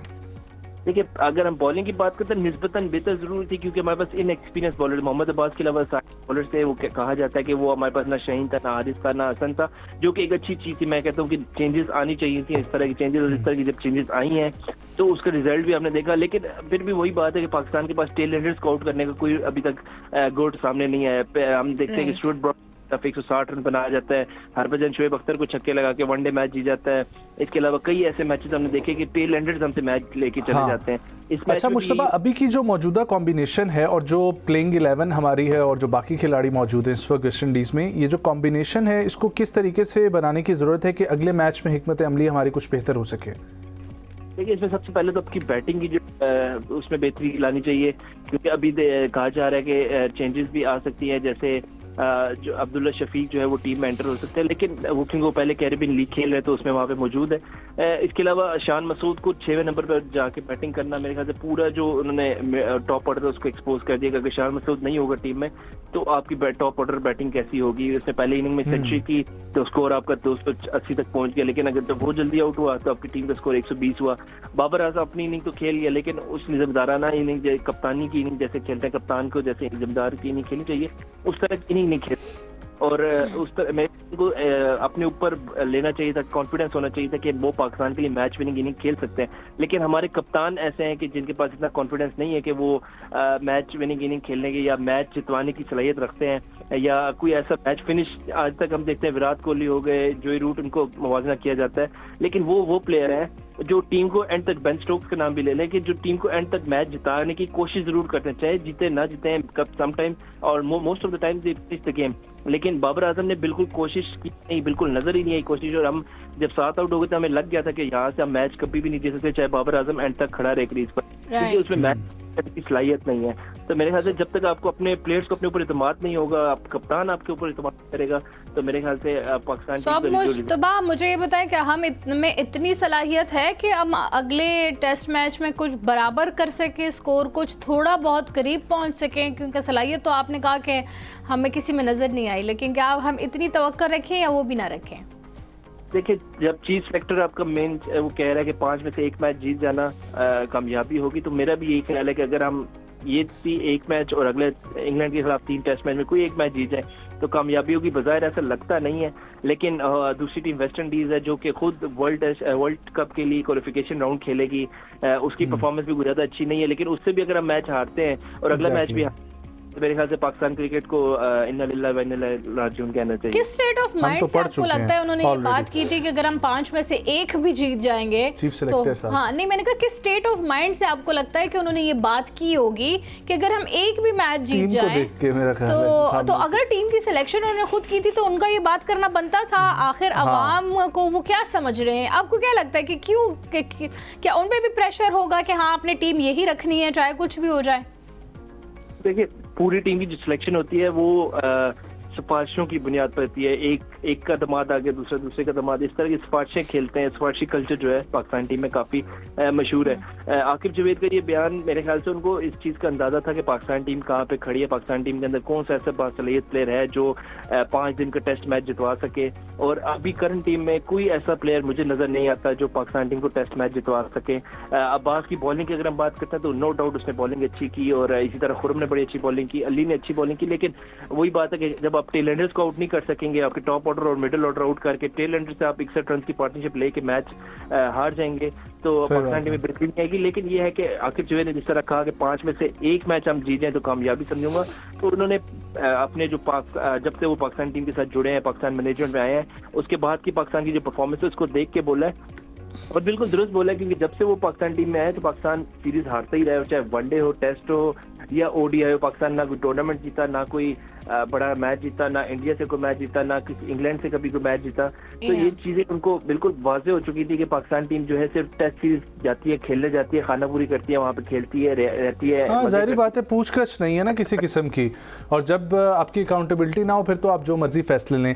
लेकिन मुश्तबा, आपके ख्याल के मुताबिक ऐसे कौन से प्लेयर्स थे जो इस टेस्ट सीरीज के लिए सूटेबल थे लेकिन इस टीम में शामिल नहीं है? इसमें अगर बात करें तो कोई ऐसे प्लेयर थे जिनकी टीम में जगह नहीं बनती लेकिन उसके बावजूद टीम में है। लेकिन मेरे ख्याल से अगर आप बात करें साजिद खान की, अच्छे स्पिनर थे वो इसमें टीम में फिट हो सकते थे। नुमान अली जो है वो काफी अच्छे से पाकिस्तान टीम के स्पिन डिपार्टमेंट को संभाले, लेकिन यकदम से उसको बाहर निकाल दिया जाता है। इसके अलावा अगर हम बैटिंग में बात करें तो कई ऐसे प्लेयर पाकिस्तान टीम में हैं, जैसे Abdullah Shafique first choice option होना चाहिए था, लेकिन उनकी जगह अजान अवैस को एक दफा मुश्किल सीरीज में लेके चले गए हम। तो ये सारी चीजें देखा जाए तो पाकिस्तान टीम में अगर ये चेंजेस की जाती तो हो सकता था कि रिजल्ट जो है वो बेहतर होता, क्योंकि अजान अवैस के पास इतना तजुर्बा नहीं है अभी, और उसको सीरीज में एक सेंचुरी की बुनियाद पर या 150 की बुनियाद पर लेके जाना वेस्ट इंडीज जैसे टूर पर मेरे ख्याल से थोड़ी सी ज्यादा थी। और बिल्कुल सही बात है, बिल्कुल ऐसे। बहुत बहुत शुक्रिया मुश्तबा हसन हमें अपडेट करने के लिए। ख़वातीन और हज़रात, दूसरा टेस्ट मैच जो है वो खेला जाएगा और उसमें हम उम्मीद करते हैं कि पाकिस्तान जो है वो सीरीज़ को बराबर करने के लिए मैच जीते और पाकिस्तान अच्छा कमबैक कर भी सकता है। लेकिन अगेन वही वाली बात है, सिलेक्शन में प्रॉब्लम है। वो प्लेयर्स जो डोमेस्टिक में परफॉर्म कर रहे हैं उनको आप जगह नहीं दे रहे, अगर जगह दे रहे हैं उन पर इतना प्रेशर है कि आप एक मैच में परफॉर्म नहीं करेंगे दोबारा से निकाल दिए जाएंगे। एक ऑलरेडी गेम प्रेशर जिस तरीके से मुश्तबा कह रहे थे और ऊपर से ये इजाफी प्रेशर, सो ये प्रेशर जो है हटाने की ज़रूरत है, प्लेयर्स को एतमाद देने की ज़रूरत है। सेलेक्टर्स ऐसे होने चाहिए जिनको सिलेक्शन में पाकिस्तान नज़र आए, ना कि अपने पुराने दोस्त और अपने पुराने साथियों के रिश्ते नज़र आएँ जो इस वक्त टीम में खेल रहे हैं। हमने देखा है कि हर जगह पे जहाँ पर सिफारिश कल्चर आता है वो एक सिस्टम को तबाह कर देता है और इसी वजह से क्रिकेट भी तबाह है, काफ़ी अब तो अरसा हो रही है। हाँ, अब तो बहुत हद तक नुकसान पहुंचा चुके हैं। लेट्स टेक अ ब्रेक जी, हेडलाइंस का वक्त हुआ जाता है, ब्रेक से वापस आएंगे, हमारे साथ रहिए।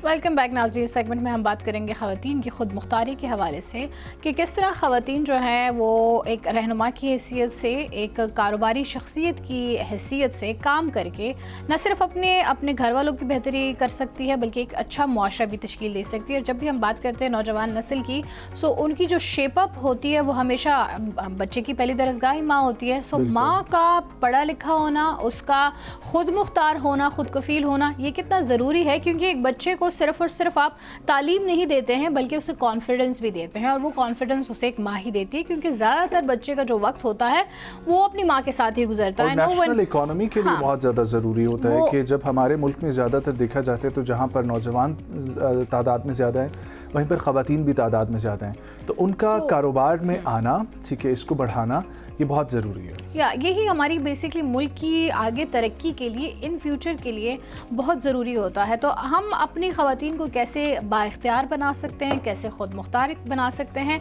उनके लिए कौन कौन से इदारे इस वक्त कोशा हैं कि ऐसे इक़दाम किए जाए कि ख़वातीन को प्लेटफॉर्म्स प्रोवाइड की जाएँ, उनमें कॉन्फिडेंस आए और वो अपनी जो भी चीज़ को मार्केट करना चाहती हैं, इवन अगर आइडियाज़ भी हैं, सो उनके साथ कदम ब कदम चल के उनको हौसला दिया जाए कि वो आगे कुछ कर सकती हैं। और ऐसी ही एक शख्सियत, एक ऐसी ही मारूफ कारोबारी शख्सियत हमारे साथ मौजूद हैं, उनसे जानेंगे। वो एक समाजी रहनुमा भी हैं, एक ट्रैवल इन्फ्लुएंसर भी हैं, Islamabad chamber of commerce and industry की एग्जीक्यूटिव मेंबर हैं और लाहौर स्टॉक एक्सचेंज की डायरेक्टर के तौर पर भी खिदमत सर अंजाम दे रही है।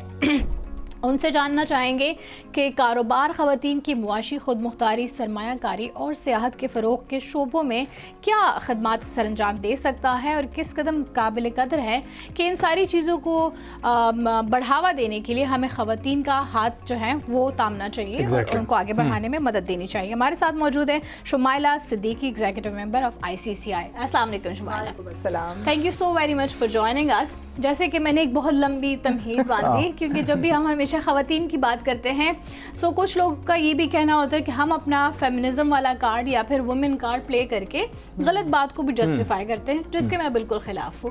एक अच्छी सिमत, दुरुस्त सिमत खातून के लिए कितनी इम्पोर्टेंट है, लेकिन उसके साथ साथ उसको हर स्टेप पे सपोर्ट देना कितना ज़रूरी है? बहुत ज़रूरी है, स्पेशली आपकी फैमिली। सबसे इनिशियल सपोर्ट तो आपकी फैमिली से स्टार्ट होती है, जहाँ पे आपके पेरेंट्स होते हैं, जहाँ पे आपके सिबलिंग्स होते हैं, बहन भाई होते हैं।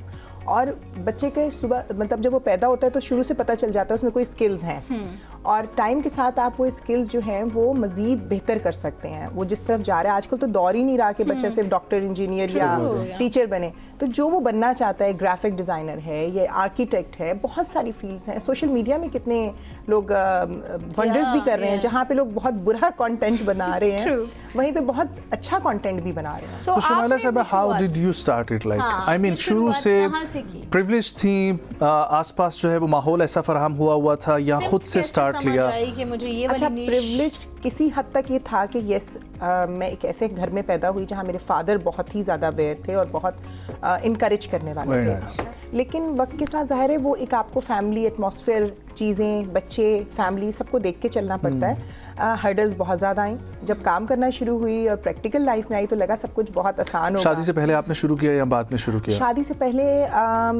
क्योंकि शादी बहुत जल्दी हो गई थी इसलिए वो तो नहीं कर सकी, लेकिन शादी के बाद मैंने रेडियो से स्टार्ट किया था सबसे पहले, power 99 and Tauseef Haider was the one who picked me up कि आप चलें, आपकी आवाज़ अच्छी है, आप मेरे साथ रेडियो करें। तो I was the first female voice of power 99 with Tauseef Haider.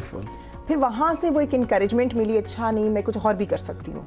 आपको ना नजर आने लग जाती हैं चीजें और आपको कोई गाइड कर दे। अच्छा, वेरी नाइस। सो फिर आप बिजनेस की तरफ कब आए, जब आपने सोचा कि बिजनेस करना चाहिए? बिकॉज बहुत सारे लोग अभी भी ये डिसीजन लेने में जो है ना वो कतराते हैं कि हमें बिजनेस की तरफ जाना चाहिए या स्टिल जॉब को ही कंटिन्यू करना चाहिए। So how did you go that way? आपको जो चीज़ पसंद हो, एक तो बिजनेस वही करना चाहिए जो आपको पसंद हो, ताकि आप वो शौक से करें, पैसों के लिए ना करें। जब आप उसको शौक से करेंगे तो अल्टीमेटली उसमें पैसे आएंगे ही आएंगे, मेहनत ज़ाया नहीं जाती, किसी सूरत नहीं जाती।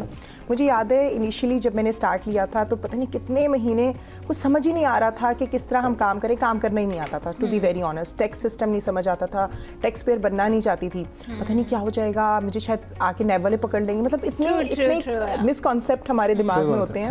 और आहिस्ता आहिस्ता सीखते सीखते सीखते सीखते इट्स अ लॉन्ग वे जब आपको समझ में आती है। और अभी भी मुझे लगता है जितना इंसान सीख लेता है, ओ माय गॉड, अभी तो बहुत कुछ सीखना है। So, अभी आप किस बिजनेस से मुंसलिक हैं? I am interior designer plus I am a corporate consultant. Okay, that's very nice. अच्छा, मुझे ये बताएं कि अपने उसमें अगर आप बात करें, आप ट्रैवल इन्फ्लुएंसर भी हैं, ठीक है, आप बिजनेस वुमेन भी हैं, साथ ही साथ आपको मीडिया का भी एक्सपीरियंस रहा है, राइट? सो इन तीनों को जब आपने शादी के बाद स्टार्ट किया, so how did you manage अपने बच्चों को मैनेज करना? एक ऑलरेडी जो है बच्चों को थोड़ा सेटल करने के बाद, हाँ, बच्चों को थोड़ा सेटल करने के बाद, क्योंकि पहली प्रायोरिटी जाहिर सी बात है पहले बच्चे होते हैं। बच्चे जब बड़े हो रहे होते हैं तो उनको टाइम बहुत चाहिए। और ये पॉइंट्स रेज करना बहुत ज़्यादा ज़रूरी है कि बहुत सारी ख़वातीन ये समझती हैं कि हमारी शादी के बाद, बच्चों के बाद ज़िंदगी अब सिर्फ और सिर्फ एक तरफ फैमिली के लिए है। लेकिन अगर आपका अपना कोई पैशन है, उसको परस्यू करना कितना इंपॉर्टेंट है? बहुत इंपॉर्टेंट है। अच्छा, जर्नलिज्म मैंने क्योंकि पढ़ाई जर्नलिज्म की लेकिन तो आप तो फुल हमारी फील्ड से जो है वो सिंकिंग में है। बस एक साइड बाय साइड वो चीज़ें चलती रही और मुझे ये लगा कि जब एजुकेशन इस फील्ड में ली है तो उसको साइड पे रखना चाहिए। और स्किल भी है, I am a columnist also. मैं जंग में कॉलम लिखती हूँ, उर्दू टाइम्स यूके में कॉलम्स लिखती हूँ जियो पॉलिटिक्स पे। तो वहीं से हुआ कि अच्छा इसको तो रखना ही रखना है, क्योंकि उसकी वजह से मैं थोड़ा सा अवेयर रहती हूँ, पढ़ती रहती हूँ। जब आप बेहतर काम की तरफ रहते हैं ना तो आप उससे रिलेटेड नॉलेज भी बेहतर गेन करने में रहते हैं, तो नेगेटिव की तरफ दिमाग ही नहीं जाता। बिल्कुल सही बात है। अच्छा, आप हमें अब बताएं कि कैसे ICCI के मेंबर होने के तहत आप ख़वातीन को ये मैसेज पहुंचा सकती हैं कि ज़ाहिर अगर उन्होंने कुछ स्टार्ट करना है, कुछ मोटिवेट करना है, देयर आर प्लेटफॉर्म्स जो कि उनको मदद दे सकते हैं। देखें, सबसे पहले समझना ये ज़रूरी है कि what is chamber of commerce of जितना भी पाकिस्तान के जितने भी डिस्ट्रिक्ट हैं उनमें एक चैम्बर है। हर डिस्ट्रिक्ट में एक चैम्बर होता है और चैम्बर करता क्या है? लोग अक्सर कहते हैं चैम्बर कोई काम नहीं करता। पहले ये तो जाने चैम्बर करता क्या है। प्लीज बताएं क्या करता है। Chamber it's a bridge between government और आपकी जो ताजरों की आवाज़, इंडस्ट्री की आवाज़ जो है वो गवर्नमेंट तक पहुंचाने का एक रास्ता है। प्लस डिप्लोमेट्स के साथ इंटरनेशनल जितने भी इवेंट्स हो रहे होते हैं, एग्जीबिशंस हो रही होती हैं पूरी दुनिया में, आपके प्रोडक्ट को मार्केट करने का एक वे बताता है। आप जब वहाँ पे रजिस्टर होते हैं, आपकी कंपनी रजिस्टर हो जाती है SCCP में या सोल प्रोप्राइटर, उसके बाद आप जो है वो टैक्स पेयर बनते हैं। जब आप कि ये बेसिक जब पूरे हो जाती हैं चीज़ें, डॉक्यूमेंटेशन, तो फिर आप किसी भी अपने शहर के चैम्बर से रब्ता कर सकते हैं। तो चैम्बर गाहे बगाहे कोई ना कोई डेलीगेशंस आते रहते हैं, कभी उज़्बेकिस्तान से आ रहा है, कभी टर्की से आ रहा है, फिर इंटरनेशनल एग्जीबिशंस होती हैं, वहाँ पे B2B के मौके मिलते हैं। आपके बिजनेस या ख़वातीन पर्टिकुलरली उनके बिजनेस को फ़रोग देने में हम लोग बात करें इस वक्त इस्लामाबाद चैम्बर की, तो पर्टिकुलरली इस्लामाबाद चैम्बर क्या क्या कर रहा है? देखें, सबसे इंपॉर्टेंट है, बहुत सारी ख़वातीन के पास सरमाया नहीं होता, तो ये इन्फॉर्मेशन देना कि micro finance bank and zero interest के ऊपर कौन कौन से बैंक आपको आसान एक साथ पे कर्जे दे रहे हैं। तो this is a very good thing जो ख़वातीन बगैर सरमाए के हैं। और जब आप ऑलरेडी चैम्बर के साथ रजिस्टर हो तो बैंक को भी एतमाद हो जाता है। जी बिल्कुल। सो इस वक्त मुझे ये बताएं, ख़वातीन को वैसे कौन से चैलेंजेस पेश आते हैं when they want to start something, initiate करते हैं जब? अच्छा, सबसे बड़ी प्रॉब्लम पता है क्या होती है? आप कुछ भी कर लें, ख़वातीन को नॉन सीरियस लेते हैं। अगर वो काम कर रही है अच्छा ठीक है, लेकिन अगर मर्द कर रहा है, मतलब मैं वुमेन कार्ड नहीं खेल रही है, लेकिन बट ये होता है उसकी बात को, मतलब आपको अपने आप को मनवाने के लिए अपनी बात में दम यहाँ तक पहुँचने के लिए ना बहुत एफर्ट करनी पड़ती है। खैर, मर्दों को भी बड़े चैलेंजेस होते हैं, ऐसी बात नहीं है। बात है। लेकिन it's a male dominant society, जितना मर्जी हम कह लें, लेकिन है वो आंसर बिल्कुल, और पाकिस्तान में हमें ज़्यादा मिलता है, तो इस वजह से स्ट्रगल तो रहती है। आप क्या समझती हैं? इन द इयर्स आपने देखा है कि उसमें कोई चेंज आया है या नहीं? व्हेन यू स्टार्टेड, स्पेशली अगर हम आपकी एग्जांपल ले, when you started so you faced different kind of challenges. Internal change आ गया है, ढीठ हो गई समझना। हमें चेंज आ जाता है, माशरे में चेंज आ जाता है, और जब हमें चेंज आता है तो हम अपनी नई नस्ल उस हिसाब से जो है वो तैयार करते हैं। राइट। ये मैं तमाम मदर्स जो बिजनेस कर रही हैं, अभी इतना थोड़ा सोसाइटी अवेयर हो गई है, अपने हुकूक भी पहचानती है, आवाज भी उठाना चाहती है। राइट, बिल्कुल फ़र्क भी आया है। और दूसरा ये कि आपको बेसिक राइट्स पता हो, आपको नो करना आता हो किसी काम पे, और आप वही काम करें जो आपको आता है, या कम से कम सीखें उस काम को जो आप करना कुछ भी, किसी भी चीज़ में आप चलांग ना मान लें। वेल, एक कामयाब बिजनेस जो है वो रन करने के लिए क्या कैपेबिलिटीज़ होनी चाहिए आपके अंदर, या क्या ड्राइव होनी चाहिए? इज़ इट द कंसिस्टेंसी जो आपके बिजनेस को कामयाब बनाती है, एक बड़ा अच्छा आइडिया कामयाब बनाता है, ढेर सारा पैसा कामयाब बनाता है, नेटवर्किंग जो है वो कामयाब बनाती है? क्या क्या चीज़ें शामिल होनी चाहिए? देखिए, पैसा तो जब आप बिजनेस करेंगे ना तभी आता है। बहुत सारे लोगों को जिनके पास बहुत सारा पैसा था, उनको मैंने डूबते हुए भी बहुत सारे लोगों को देखा है। सबसे इम्पॉर्टेंट चीज़ है आपका गोल डिफाइन हो, आप में मुस्तकिल मिजाजी हो, और आप में ये हौसला हो कि बिजनेस में लॉस भी होता है, सक्सेस कम आती है, लेकिन it's a continuous process, it's a lifestyle. मुझे वैसे आप इन्फ्लुएंसर भी हैं, सो मुझे वैसे डूज एंड डोंट्स बताएं ना कि कौन सा कंटेंट जो है वो वैसे वाकई में सोशल मीडिया पे जाने के लायक होता है, जिसमें दूसरों के लिए कोई आगाही हो, कोई अवेयरनेस हो, या कुछ भी आप जो है वो बस सोशल मीडिया पे डाल सकते हैं। दैट इज हमारे यहाँ तो बहुत ज़्यादा ये हो रहा है कि आपके पर्सनल मसले, आपकी घरेलू मसले, वो सब आप लोग डालना शुरू हो गए। बहुत सारे लोग, इज दैट स्पेशली जो बच्चे जो है वो ये नहीं कर पाते हैं कि उन्हें, अब स्पेशली पिछले दिनों में मैं एक देख रही थी, उसमें किसी ने हिना परवेज भट्ट ने बेसिकली क्रिटिसाइज किया था, एक बंदे ने मैंने अप्रिशिएट किया था उसको कि बिल्कुल सही उन्होंने एग्जैक्टली, और एक बंदे ने लाइव पे स्ट्रीमिंग पे अपनी बेगम को तलाक दे दी। राइट, सो कैन यू, आप लोगों को क्यों बता रहे हैं आपके घर में क्या चल रहा है? Exactly, it's your personal matter. आप एक बेहतर कंटेंट दें, आपके एक कंटेंट से कितने लोगों को नेगेटिव मोटिवेशन मिलती है। सो ये कंटेंट बेसिकली इसका बेहतर होना और इसका चुनना कि क्या चीज जानी चाहिए कितना इंपॉर्टेंट है, बहुत जरूरी है। बार बार जिसे कहते हैं ना, हैमर करना पड़ेगा दिमाग पे लोगों को कि प्लीज बेहतर कंटेंट दें, क्योंकि पूरी नस्ल एक उसको देख रही है और उसके हिसाब से वो उससे इन्फ्लुएंस ले रही है। तो आप जो भी पोस्ट करते हैं उसका एक बहुत बड़ा असर होता है, और वो बहुत लॉन्ग लास्टिंग होता है। सो ट्रैवल इन्फ्लुएंसिंग में आपको क्या लगता है कि कौन सी चीज पे आप फोकस फोकस करती है सियाहत करते हुए? कौन सी चीज़ होती है कि आप जगह के बारे में बताती हैं? ओके, दैट इज योर मैं खुद पे फोकस करती हूँ कि मैं घूम रही हूँ और मैं अपनी शक्ल दिखा रही पर हूँ। उसके पीछे भी कोई ना कोई आपका लॉजिक तो होगा कि आप मैं बहुत यंग थी, अक्सर मैं बताती हूँ, मैंने मुस्तनसर हुसैन तारड़ का एक नॉवेल पढ़ा था, पास्कल, और वहीं से ना मेरा दिमाग उसके ऊपर स्विच कर गया कि मैंने उसमें वो एक सफ़रनामा है और वो पेरिस जाते हैं, और जब मैं पेरिस पहली दफ़ा गई तो मैंने वो पूरा सफ़रनामा जहाज़ में दोबारा पढ़ा और मैं उस एंगल से सारा देख रही थी। तो मुझे ना एक शौक वहाँ से डेवलप हो गया, क्योंकि वो कहते थे हमेशा मुस्तनसर हुसैन तारड़ साहब के आई एम अ वेगाबॉन्ड, तो मुझे तो दुनिया घूमने के लिए पैदा किया गया, तो बस वो मैं इन्फ्लुएंस हो गई उस एक स्टेटमेंट से उनके। ओके, सो अब यू ट्रैवल अलोन? मैंने कहा मुझे अब ज़िंदगी में पैसा, क्योंकि एक टाइम मैं बताऊँ मुझे, सॉरी, अगले 10-15 साल बाद हमें शायद अगले दिन हिम्मत ना हो, तो जब तक हमारे अंदर हिम्मत हौसला है तो हम अल्लाह की बनाई कायनात ज़रूर देखें। दिस इज़ माई ठीक। वैसे हम आज बताना भूल गए, हमें कॉलर्स भी ज्वाइन कर सकते हैं। आप कोई सवाल पूछना चाहते हैं, कुछ जानना चाहते हैं, आप हमें कॉल्स कर सकते हैं। 05188583333 हमारा राब्ता नंबर है, आप हमें कॉल कर सकते हैं। आप इवन गेस्ट से भी बात कर सकते हैं। ऑलराइट, सो शुमाइला साहिबा, अगर हम बिजनेस की तरफ जो है वो वापस आएँ और उसका जिक्र करें, तो ऐसे कौन से गैप्स हैं जो अभी भी फिल हो सकते हैं? नौजवान अगर बिज़नेस करना चाहें, ख़वातीन बिज़नेस करना चाहें, स्मॉल इंडस्ट्रीज़ की तरफ आना चाहें, हम लोग एंटरप्रेन्योरशिप को मज़ीद फ़रोग़ देना चाहें, तो ऐसे कौन से ग्रे एरियाज हैं जिन पे काम किया जा सकता है? अच्छा, ये बात मेरी शायद बहुत लोगों को बुरी लगेगी। हमारे यहाँ एक बहुत बड़ा बूम आ गया था, हर बच्चा यूनिवर्सिटी कॉलेज से स्किल्ड होने के बावजूद रियल एस्टेट में चला गया था। और वो एक टाइम पे मुझे होता था कि यार हमारे यहाँ इंडस्ट्रीज नहीं लग रही, उनके पास आइडियाज नहीं। जब से क्या करें, ये डाउनफॉल आया, आप ये देखें ई कॉमर्स कितनी बड़ी है। पिछले 3 साल से हमारे रियल एस्टेट में डाउनफॉल आया, तो आपकी ई कॉमर्स की तरफ लोग चले गए, लोग क्रिएटिव हुए। वरना क्या था कि आपको पता है रिबेट मिल जाना है, अच्छे खासे पैसे मिलने हैं, ईजी चीज़ें थी, फाइलें बेचना शुरू कर दो, बस यही चल रहा था। जैसे ही उसके ऊपर उन्होंने फॉरेन चेक एंड बैलेंस शुरू किया, फेक सोसाइटीज जैसा की चीज़ों पे, वो जॉबलेस हो गए। हाँ, तो फिर ई कॉमर्स जो है उसकी तरफ बूम आया। सो आप समझते हैं कि ई कॉमर्स के ऊपर फोकस करना चाहिए? Very good market. मतलब हम पता नहीं कितनी दफ़ा महीने में फेसबुक देखते देखते चीज़ें ऑर्डर कर लेते हैं। सही बात। और अब क्वालिटी भी अच्छी आ रही होती है। शुरू में तो ये डर लगता था कि क्वालिटी अच्छी नहीं आएगी। आप क्वालिटी मेंटेन करें तो आपको लोग बार बार चीज़ें ऑर्डर करते हैं। That's very true। मेरे भाई ने वैसे ही शुगल में, छोटे वाले भाई ने यूनिवर्सिटी में पढ़ता था, घर में शाम को फ्री होता था, उसने घर पे वैसे वीडियोस के थ्रू जानना शुरू किया, सीखना शुरू किया, एंड नाउ माशाल्लाह से he is earning more than अस।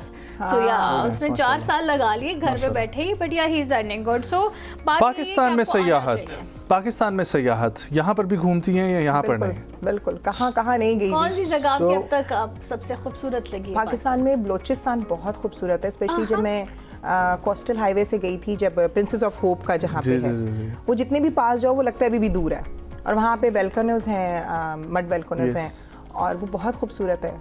वहाँ का अगर आप समंदर देखें तो लगता है आप साउथ अफ्रीका में केप टाउन में फिर रहे हैं, इतना खूबसूरत है। सो व्हिच मींस पाकिस्तान में अभी भी एक्सप्लोर करने के लिए बहुत कुछ ऐसे जी, हालात अच्छे होने चाहिए, इंफ्रास्ट्रक्चर अच्छा होना चाहिए, तो बहुत। चलिए, अब आपने इंफ्रास्ट्रक्चर की बात कर ही ली, तो आप ट्रैवल ब्लॉगर है, आप हमें बताएं पाकिस्तान में आपको इंफ्रास्ट्रक्चर कौन से सूबे का सबसे बेहतर लगा है? पंजाब का बेहतर है।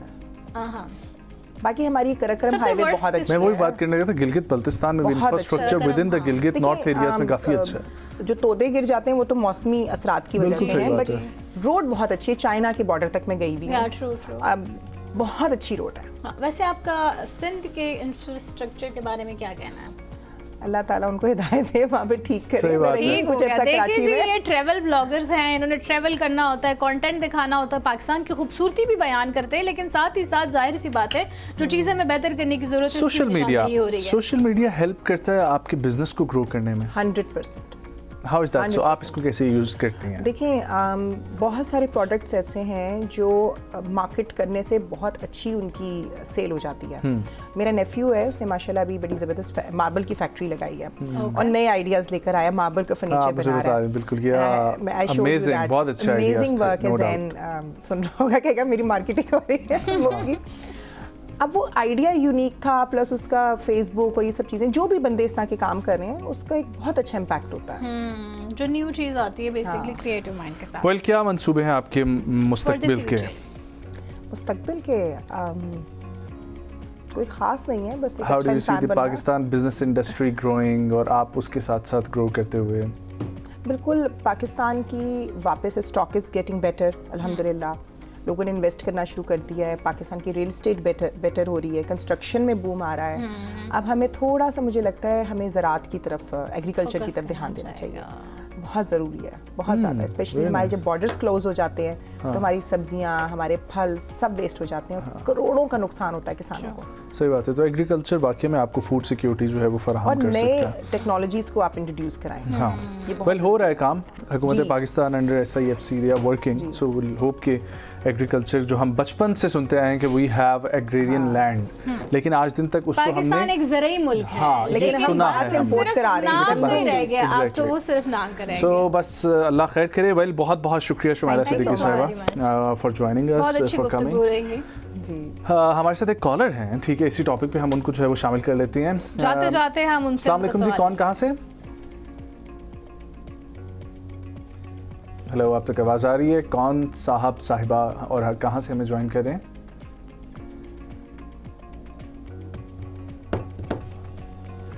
आवाज़ गुम हो गई। वेल आप तक अगर आवाज़ आ रही है तो आप पूछ सकती हैं कुछ या बता सकती हैं कुछ।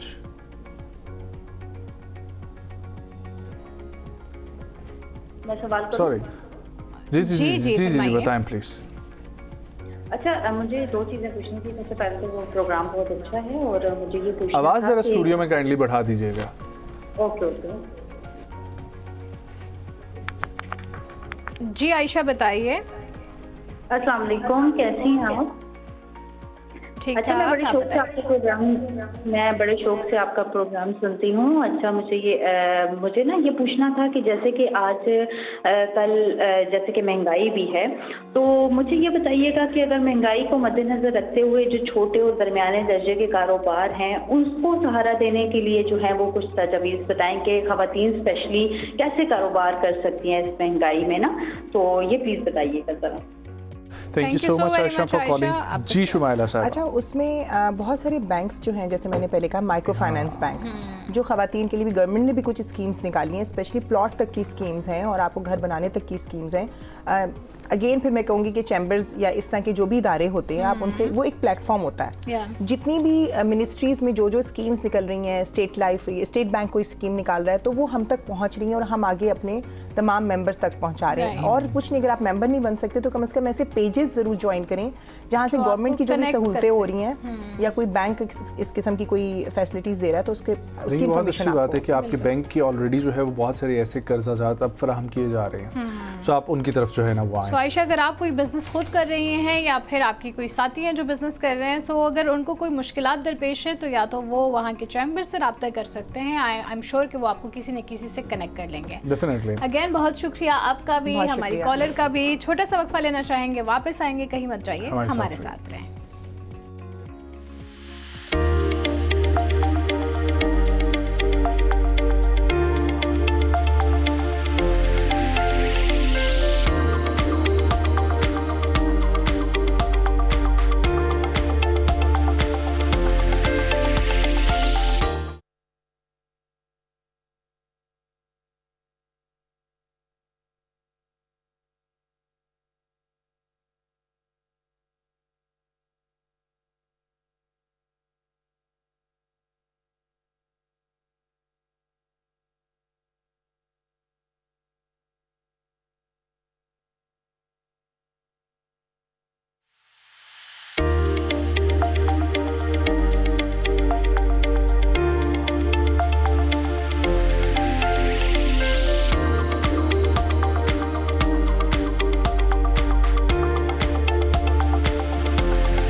Welcome back. ख़वातीनो हज़रात, विटामिन डी बच्चों की हड्डियों, दांतों, पट्ठों और ख़ास तौर पर मुदाफ़ती निज़ाम की सेहत के लिए नहायत अहम है, क्योंकि ये जिस्म में कैल्शियम और फास्फोरस के बेहतर जज्ब में मदद देता है। अगर बच्चों में विटामिन डी की कमी हो जाए तो हड्डियाँ कमज़ोर और नरम हो जाती हैं, जिससे रिकेट्स जैसी बीमारी जो है वो पैदा होने का ख़तरा होता है। इसके अलावा बच्चों की नशोनुमा मुतासिर हो सकती है, चलने में ताख़ीर, टांगों का टेढ़ा होना, बार बार हड्डियों में दर्द या फ्रैक्चर हो जाना, पट्ठों की कमज़ोरी और दांत देर से निकलना या कमज़ोर होना भी इसकी एक इलामात में शामिल होते हैं।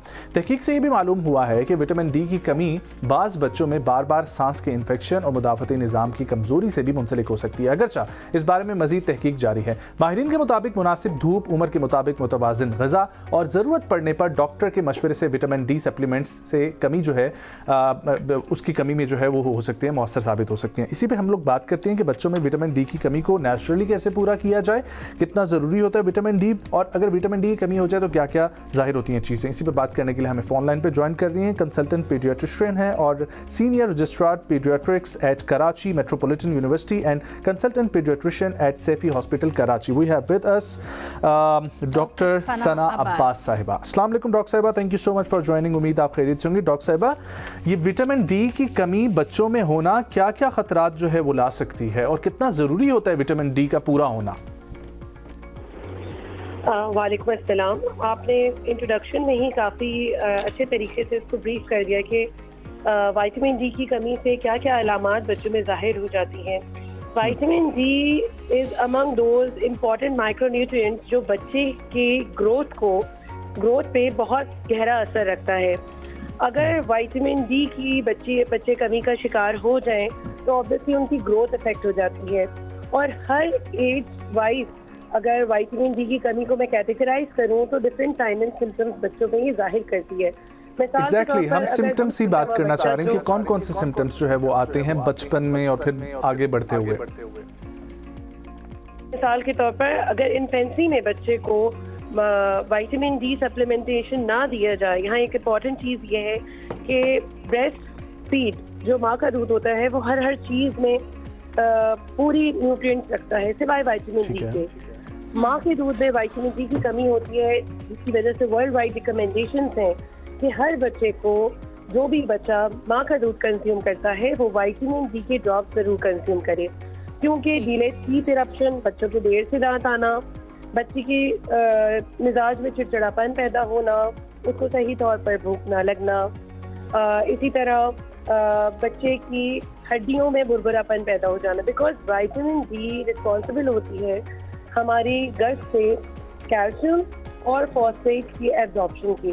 तो जब हड्डियों तक कैल्शियम ही नहीं पहुंचेगा तो इवेंचुअली बच्चे की हड्डियां कमजोर हो जाएंगी। इसके अलामात में फ्रंटल बॉसिंग, जैसे आपने मिसाल के तौर पर बच्चे देखे होंगे कि जिनके माथे आगे को बढ़े हुए होते हैं, तो ये फ्रंटल बॉसिंग एक क्लासिक साइन है बच्चों में विटामिन डी की कमी की। इसी तरह जब ये बच्चे चलना शुरू करते हैं तो माएँ इस कंप्लेंट के साथ हमारे पास आती हैं कि एक तो बच्चे ने अभी तक चलना नहीं शुरू किया। The usual age of walking is 1 year of age। 1 year की उम्र पे एक बच्चा चलने के काबिल हो जाता है। But due to vitamin D deficiency a child can present with delayed walking and उसके साथ साथ बच्चे को डॉक्टर ये बताएं, अगर बच्चे जो हैं वो ब्रेस्ट फीड नहीं हो रहे हैं और वो डब्बे वाला दूध यूज़ कर रहे हैं, सो आया उनको तब भी विटामिन डी के ड्रॉप्स देने चाहिए या नहीं, उसमें ऑलरेडी इंक्लूडेड होती हैं? यस, बेसिकली उन बच्चों को जो बच्चे फोर्टिफाइड फॉर्मूलास में हैं तो उनको फिर विटामिन डी की फर्दर ज़रूरत नहीं होती। But I would like to further add on, Pakistan में इस वक्त विटामिन डी डेफिशिएंसी की शरह कमोबेश 70% है।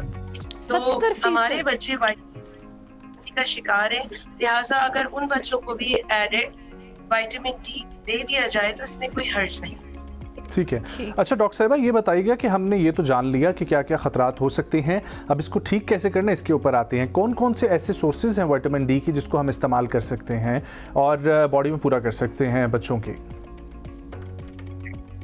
बहुत अच्छा सवाल। सबसे बेहतरीन जो चीज़ है बच्चे की एडिक्वेट बैलेंस डाइट। अगर बच्चे की डाइट में जो कि आइडियली फोर्टिफाइड होना चाहिए, जिसमें इजाफी कैल्शियम, विटामिन डी और फॉस्फेट का एलिमेंट मौजूद हो, इसी के साथ fish is a rich source of vitamin D, egg yolk, cod liver oil, ये सारी चीज़ें वो हैं जो कि विटामिन डी का एलिमेंट अच्छा रखती है अपने अंदर। तो अगर आपके बच्चे अपनी डाइट में ये सारी चीज़ें कंज्यूम करते हैं तो चांसेस हैं कि बच्चा विटामिन डी डेफिशिएंसी का शिकार ना हो। बट विटामिन डी हमारी बॉडी में जो चीज़ बना रही होती है दैट इज सनलाइट। हमारी स्किन में मौजूद कोलेस्ट्रॉल जब सनलाइट के साथ कांटेक्ट में आता है तो ये कोलेस्ट्रॉल कन्वर्ट हो जाता है विटामिन डी। तो adequate sunlight exposure is very important for vitamin D synthesis in the skin. ठीक, आप मुझे वैसे ये बताएं डॉक्टर सना कि रैकेट्स बीमारी जिसका हमने अपने उसमें जिक्र किया, एक तो ये बताएं कि ये किन वजूहात की बिना पर और इसकी फिर क्या अलामात होगी और किस हद तक ये खतरनाक हो सकता है अगर बर वक्त तशखीस ना हो इसकी। देखिए इसकी अलामात में ये बच्चे जिस साइंस के साथ आते हैं उसमें जैसे मैंने जिक्र किया कि फ्रंटल बॉसिंग, इसी तरह बच्चों की टांगों का टेढ़ा हो जाना। जब बच्चा चलेगा तो या तो माँ ये शिकायत करेगी कि बच्चा गिर जाता है या बाकायदा बोइंग ऑफ लेग्स। दो तरह की टांगों में बच्चों की चेंजेस हमें नजर आते हैं, या तो नॉक नीज हो जाती है बच्चे की या फिर बोर्ड लेग्स हो जाती है। ये दोनों फाइंडिंग्स होती है। इसी तरह बच्चों में रिकेटिक रोसरी, असलियों के ऊपर एक खास किस्म की होती है बच्चे की जिसको हम रिकेटिक रोसरी कहते हैं। बॉल लाइक या पीरियड लाइक अपीयरेंस होती है जहाँ बच्चों की असलियां हड्डी की सीने की हड्डी जिसे हम स्टर्नम कहते हैं वहाँ पे ज्वाइन हो रही होती हैं, तो वहाँ पे कोस्टोकॉन्ड्रल जंक्शन के ऊपर रिकेटिक रोसरी मिलती है जो पीरियड प्रोजेक्शंस होती हैं बच्चों की। इसी तरह हैरिसन्स ग्रूव जो कि पसलियों के नीचे सब कॉन्ड्रल एरिया के अंदर बन जाती है। जब बच्चा सांस लेता है तो वो खास तौर पे वो नजर आती है। इसी तरह बार बार सीने का इन्फेक्शन होना, बच्चे की पसली चलना, ये सारी फाइंडिंग्स हैं जिसके साथ बच्चे रिकेट्स के साथ प्रेजेंट करते हैं।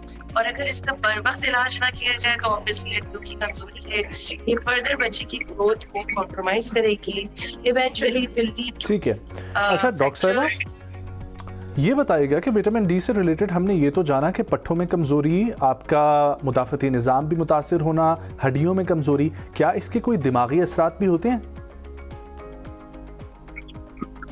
इसके दिमागी असरात में आपको पता है vitamin D deficiency is related to depressive illness as well, ये साइंस ने साबित किया।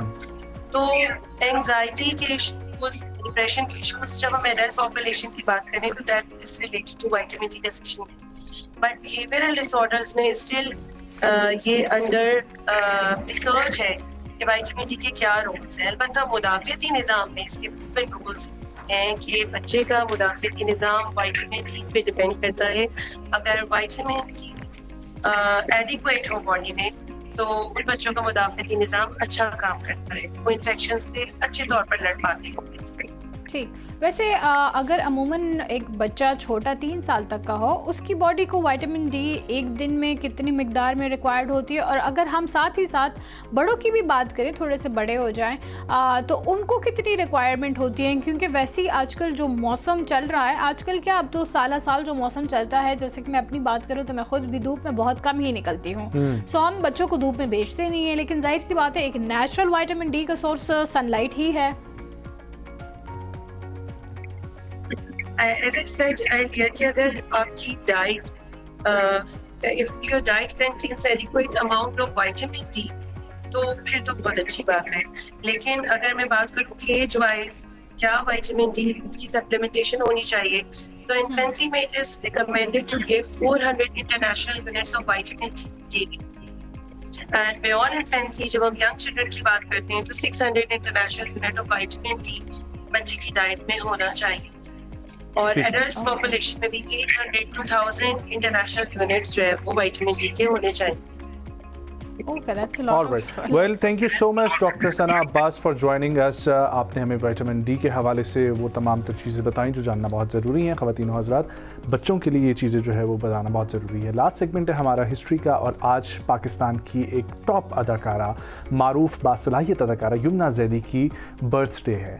वो 30 जुलाई 1989 को कराची में पैदा हुई और उन्होंने अपनी शानदार अदाकारी, मुनफरिद अंदाज और जज्बाती किरदार निगारी से पाकिस्तानी ड्रामा इंडस्ट्री में एक नुमाया मकाम हासिल किया। यमुना ज़ैदी ने अपने करियर का आगाज़ टेलीविज़न के साथ किया और वक्त के साथ साथ अपनी बेहतरीन परफॉर्मेंस के बायस मद्दाहों में बेहद मकबूल हो गई। उनके मशहूर ड्रामों में प्यार के सदके, बख्तावर, राज़े उल्फत, सिन्फ़े आहन, ये रहा दिल, दिल क्या करे और मन माइल शामिल हैं। हर ड्रामे में उन्होंने मुख्तलिफ और चैलेंजिंग किरदार अदा किए जिन्हें नाजरीन ने बहुत पसंद किया।